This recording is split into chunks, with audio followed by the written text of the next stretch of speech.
Tahet TV. স্কুলের মধ্যে অনেক দিন পর পিকনিকে যাওয়ার জন্য প্ল্যান করা হলো।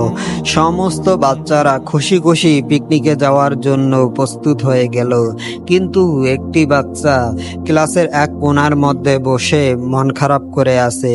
যেই বাচ্চাটি ক্লাসের সবচাইতে ভালো বাচ্চা, ফার্স্ট বাচ্চা, একরোল যার, টিচারেরও অনেক পছন্দের একটাই ছাত্র ছিল।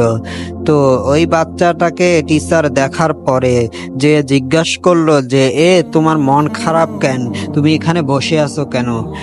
তখন সেই বাচ্চা উত্তরে বলল যে সবাই পিকনিকে যাওয়ার জন্য এ, প্রস্তুত, কিন্তু আমি পিকনিকে যাচ্ছি না, বাবা নিষেধ করে দিয়েছে। তখন সে টিচার বলল যে ঠিক আছে, আমি তোমার বাবাকে রাজি করাবো, আমি তোমাদের বাসায় যাব। তখন সেই টিচার পরের দিন রেডি হয়ে গেল যে আজকে আমি ওর আব্বুকে রাজি করাবোই। এত ভালো একটা সন্তান দিছে আল্লাহ তাআলা, এত মেধাবী, পড়াশোনার মধ্যে সবার থেকে ফার্স্ট, কিন্তু কেন ওকে পিকনিকে যেতে দিতেছে না? অবশ্যই আজকে আমি ওর আব্বুকে রাজি করাবোই। তখন প্রস্তুতি নিয়ে যখন সেই বাচ্চার বাসায় গেল, তখন ওই বাচ্চার আব্বু তাকে নিয়ে ঘরের এক কোণার মধ্যে চলে গেল।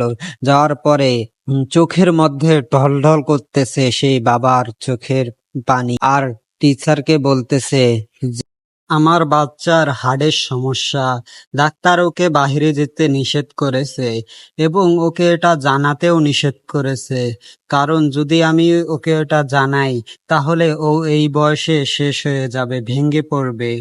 তখন টিচার যে জোশ নিয়ে আসছিল ওখানের মধ্যে, সে জোশ তো সব চলে গেছে।